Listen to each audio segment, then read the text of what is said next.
আসসালামু আলাইকুম। Black BD থেকে সবাইকে স্বাগত। আপনার ফোনটা কি আসলেই নিরাপদ?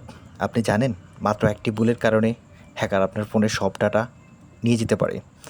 আজকের ভিডিওতে আমি দেখাবো কিভাবে হ্যাকাররা আপনার ফোন হ্যাক করতে পারে এবং কিভাবে আপনি ফোনকে নিরাপদে রাখবেন। সো ভিডিও শুরু করার আগে আমি সবাইকে রিকোয়েস্ট করব, আপনারা যদি আমার চ্যানেল সাবস্ক্রাইব না করে থাকেন অবশ্যই সাবস্ক্রাইব করবেন আর ফ্রেন্ডদের সাথে ভিডিওটা শেয়ার করবেন। চলেন স্টার্ট করা যাক। ফিশিং অ্যাটাক থেকে সতর্ক থাকুন। হ্যাকাররা fake mail, SMS, WhatsApp link ব্যবহার করে আপনার ডাটা চুরি করতে পারে। কোনো সন্দেহভাজন লিঙ্ক ক্লিক করবেন না। ফেসবুক, গুগল, ব্যাংকের ফিশিং লিঙ্ক চেক করুন।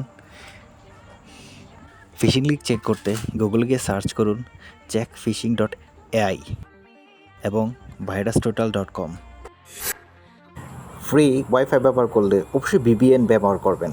পাবলিক ওয়াইফাই হ্যাকাররা কিন্তু সহজে হ্যাক করতে পারবে, কাজেই VPN ছাড়া পাবলিক ওয়াইফাই ব্যবহার করবেন না।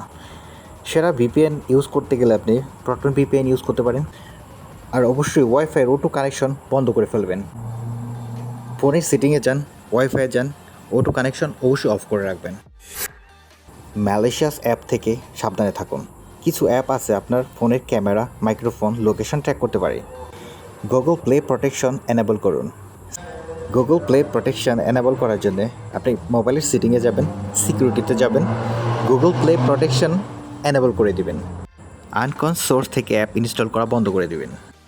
আপনার ফোনের ফোন সেটিংয়ে এবং অ্যাপ্লিকেশন পারমিশন চেক করতে পারেন কোন কোন অ্যাপ্লিকেশন আপনার ফোনের মাইক্রোফোন, লোকেশন এবং ক্যামেরা অ্যাক্সেস নিচ্ছে। যদি দেখেন অতিরিক্ত কোনো কিছু নিচ্ছে, সেক্ষেত্রে অবশ্যই আপনি ওই পারমিশনটা অফ করে দিবেন।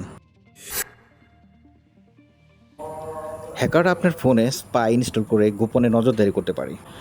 সেজন্য আপনি অ্যান্টি স্পাই অ্যাপ ব্যবহার করতে পারেন। Battery and data use check করুন। হঠাৎ করে যদি বেশি ডাটা ব্যবহার হয়, সেক্ষেত্রে আপনি সতর্কতা অবলম্বন করতে পারেন। আপনি চেক করে দেখতে পারেন আপনার এটাতে কি স্পাই কোনো অ্যাপ্লিকেশন আছে কি না। ব্লুটুথ, আপনার যখন ব্লুটুথ দরকার পড়বে না তখন এটাকে অফ করে রাখবেন, কারণ হ্যাকাররা ব্লুটুথ এক্সপ্লয়েট ব্যবহার করে আপনার ডাটা চুরি করতে পারে। কিন্তু যখন দরকার পড়বে আপনি এটাকে অন করবেন, যখন দরকার পড়বে না আপনি এটাকে অবশ্যই অফ করে রাখবেন। পুরনো অ্যান্ড্রয়েড বা iOS ভার্সনের ভ্যালনারেবিলিটি থাকে যা হ্যাকাররা এক্সপ্লয়েট করতে পারে। আপনি সবসময় ফোনের যেই সিস্টেমের যে আপডেটটা আছে এটা কিন্তু আপডেট করে রাখবেন। অ্যান্ড্রয়েড যে ভার্সন বা iOSের যে ভার্সনটা এটা কিন্তু আপডেট করে রাখবেন বা এটাতে অটো আপডেটে দিয়ে রাখবেন। ফাইন্ড মাই ডিভাইস, এই অপশনটা আপনি অবশ্যই এনেবল করে রাখবেন। এটাতে দুইটা সুবিধা আপনি পাবেন। একটা হচ্ছে আপনার ফোন যদি চুরি হয়ে যায় আপনি চাইলে ওইটার লোকেশন দেখতে পারবেন, অথবা আপনি যদি চান রিমোটলি আপনার সব ডাটা ওইটা থেকে মুছে ফেলতে পারবেন।